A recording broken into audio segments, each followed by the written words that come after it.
Kakarating lang namin mga kabitlog galing sa pagsundo. Sinundo ko si Mrs. kanina. So pagdating namin, so lulukuin ko yung binabad ko kagabi na pork chop. So ito siya.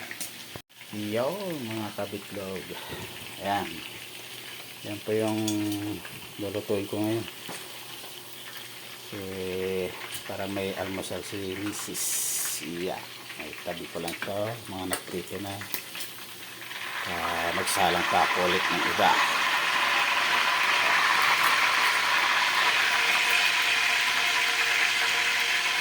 Ayan. Magsalak na ito pa yung iba. Ayan. Ayan, binili ko na yung kahapon. Tapos minarinit ko kagabi. Yeah. Itong piraso. May dalawa pa.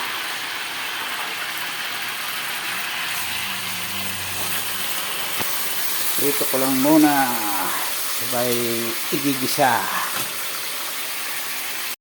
Dito ko lang muna tapos mamaya ay igigisa ko na para lumambot. Kapitlog, nandito ako sa likod ng bahay.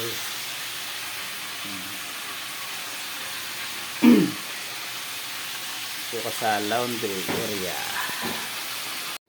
Ayan, naprito na natin siya at dito na rin natin siya igigisa sa parehas na kawali. Papalambutin.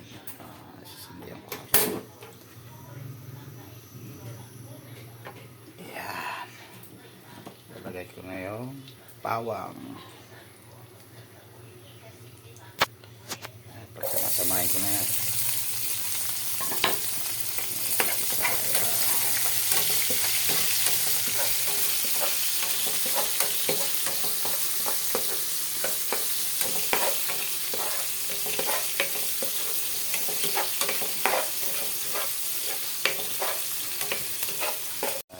Luto na yung bawang sibuyas. Ako naman siya ilagay na ganyan para papalambutin na natin siya. Ayan.